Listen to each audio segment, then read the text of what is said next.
Oke guys, di video kali ini gue mau bahas topik yang lagi rame banget dibahas saat race week di sirkuit Balaton Park kemarin. Kenapa?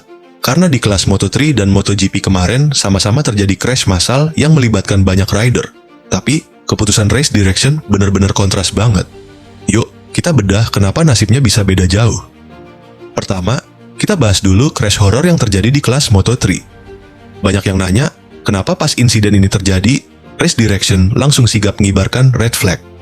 Jadi gini guys, kejadiannya itu pas last lap, di mana para rider lagi gila-gilaan rebutan podium ketiga. Di situ ada David Munoz, Rico Salmela, Alvaro Carpe, dan Brian Uriarte. Pas terjadi senggolan, 3 rider langsung tumbang sekaligus. Nah, masalahnya, posisi rider dan motor yang tumbang ini gak tersapu bersih sampai ke gravel, melainkan terhenti dan melintang di tengah trek. Ini jelas bahaya banget guys.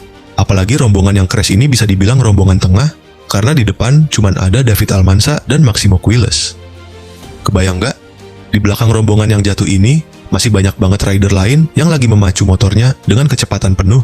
Ditambah lagi, itu last lap. Mental pembalap pasti udah all out. Gak peduli apapun, pokoknya gaspol terus. Karena banyak motor dan pembalap yang terkapar di tengah trek, race direction gak pakai mikir lama. Mereka langsung kibarkan bendera merah atau red flag, supaya para marshal bisa secepatnya mengevakuasi trek demi menghindari kejadian yang jauh lebih buruk. Nah, sekarang pertanyaannya, lalu kenapa di kelas MotoGP yang korbannya malah lebih banyak, sampai melibatkan 5 rider sekaligus, kok malah nggak di red flag? Nggak adil dong.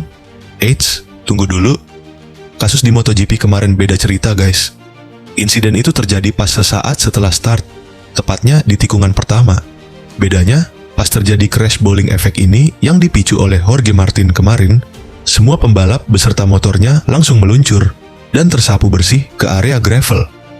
Jadi, nggak ada motor atau pembalap yang tertinggal atau terhenti di tengah aspal sirkuit. Kalaupun ada, itu cuma serpihan bodi motor aja dan itu bisa dibersihkan dengan cepat banget oleh marshal. Faktor kedua yang nggak kalah penting adalah kondisi pembalapnya. Pasca crash di tikungan pertama kemarin, semua rider yang terlibat dinyatakan oke. Gak ada yang mengalami cedera serius sampai harus ditangani medis secara darurat di atas lintasan. Sekarang coba kita komparasi dengan kasusnya Johan Zarco saat di Catalunya dulu.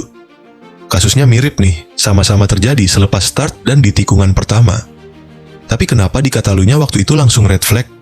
Nah, bedanya di Catalunya itu kondisinya darurat medis guys.